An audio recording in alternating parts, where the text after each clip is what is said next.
In the fight against Asiatic palm weevils, we turn not to chemicals, but to nature itself, the more sustainable weapon.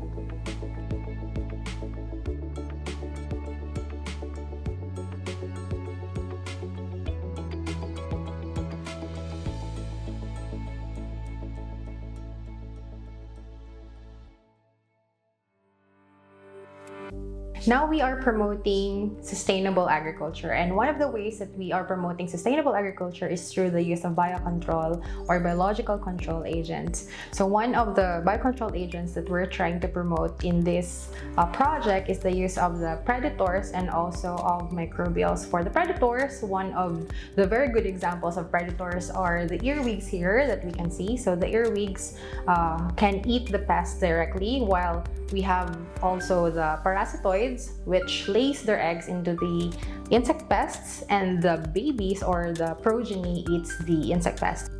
Predators actively hunt and consume other insects.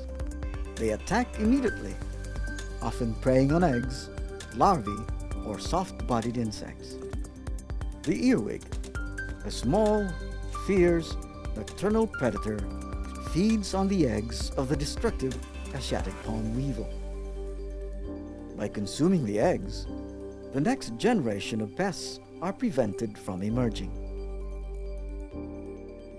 A unique biological control agent called parasitoids lay their eggs inside or on the host insect. Their larvae develop by consuming the host from within, and it kills it in the process. The Tetrasticus brontispae, a parasitic wasp, targets coconut hispine beetle. While for our microbials, we have different kinds of microbials in the laboratory. We have viruses, fungi, and nematodes that has the ability to kill insects. So the very advantage of these biocontrol agents is that they have the ability to propagate naturally in the environment, so making reapplication of these agents lesser in the future. Two most powerful fungal pathogens used against Asiatic palm weevil are white muscardine fungus and green muscardine fungus.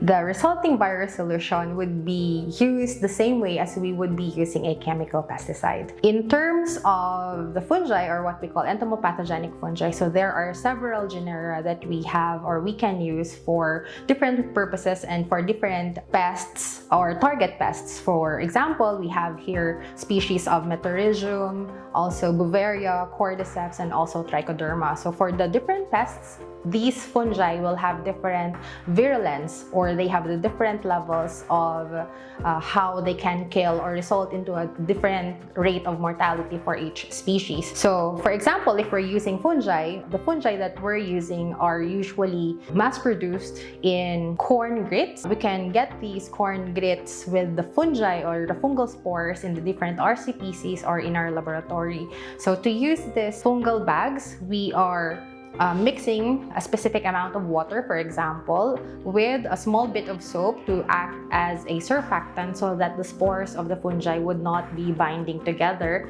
when we place it in our knapsack sprayer. So to separate the fungal spores from the corn grits, for example, or from the media, we will be straining the media, and then the resulting solution would be mixed in a 16-liter backpack sprayer, and that would be used the same way as we also use a chemical pesticide. In the age-old struggle between pest and plant, nature provides its own defenders.